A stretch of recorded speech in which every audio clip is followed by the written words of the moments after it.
upon nature's gifts to man, a curse was laid. This is what Savitri's mother telling us. Savitri's mother was distraught. She was distraught because Savitri has chosen a doomed youth for a husband. She was not aware of it, but she has been made aware of it by Narad, that 1 year after this marriage, Satyavan will die. No mother would accept the widowhood of her daughter after the marriage. Naturally, she becomes passionate. There is deep anguish in her soul. Naturally, there is a kind of a revolt. And she says that all the gifts which we receive, on those gifts is laid a curse. Yes, this youth is a handsome person, a noble person, very beautiful, wise. All those great qualities are there in him, but it is a curse laid on him. 1 year after the marriage, he is going to die. Savitri's mother is not going to accept it.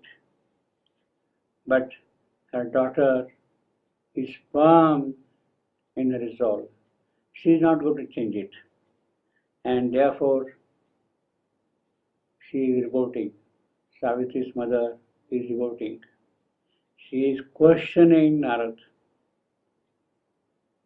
She is asking him, what kind of God is this who has created this suffering, ignorant, deathful world? What kind of God is it? It is your God who has created this calamitous world. This is what she is asking. Naturally enough, if he has not created this dreadful situation himself, if he is not responsible for all these difficulties here, this calamity here, these problems here, then has his work been marred by some other power? She is asking that question. If God is not responsible for this world of mortality, of ignorance, anguish, suffering, pain, misery, if he is not responsible, if he has created noble, lofty, ideal, beautiful world, then has that world been marred by some other disastrous power? He's questioning them. How has evil come in his good world? Can it happen there at all? If his world is a good world, then how has evil entered in it? How has occurred the malady of mind? It is mind which is causing all this problem. How has this happened? Life is born in pain and suffering and anguish. At the birth, there is a cry. Why has this happened? 1,000 ills afflict the creature. Why? How? Mortal is afflicted by all these problems here constantly. The stamp of humanity. What is that stamp? The stamp is suffering. It is death. It is the work of fate. Humanity, man, is carrying the yoke of fate on his neck. He keeps grisly company. He is chased by melody all the while. We ourselves within us keep these guests, these calamitous guests of pain, suffering. We are responsible to keep them within us. We hold lethal forces within us. We nurse them. We feed them. We invite enemies in our house. They become our guests. We are responsible for that. How it has happened? Why? Our possessions are misspent. We squander away the gifts that come to us. We while away the precious moments of existence. Times God give us gifts, but we dispose them in the blind bazaar of destiny. The gifts of time, we dispose them of in the bazaar of destiny. We are a seeker in an obscure place. We are a warrior facing dreadful odds. Constantly we face dreadful odds. We are a worker baffled by the instruments which are there in our hands. By our ignorant acts, we ourselves get stunned.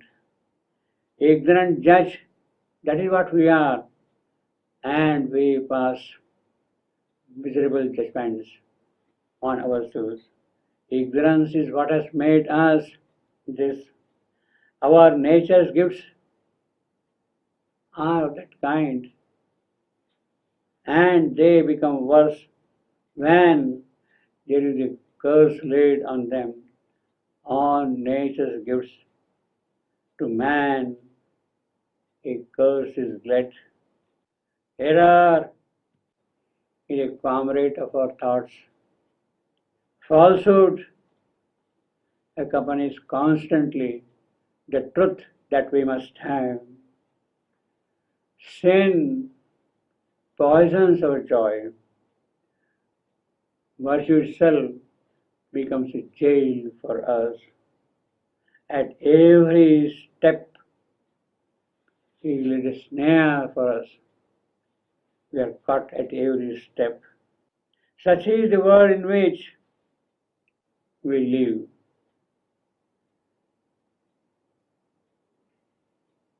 A meaningless tale is this life.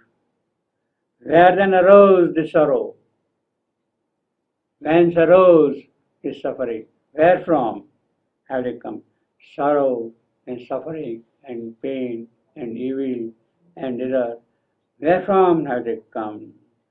What forced the immortal to birth? Yes, we are immortal, but what is it, that thing which has forced us to take birth? Is it out of helplessness that we are here and we are subject to birth and death constantly?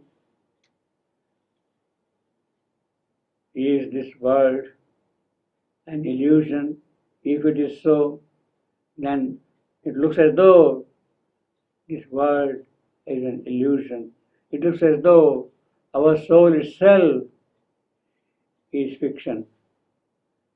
It looks as though our spirit has no substance in it at all, no contents in it, no precious things in it. It looks as though when we suffer in this manner, that is the only conclusion one can draw when we see this world nature, this whole world around us, on nature's gifts to man. a curse is let, and that is what we are here all the while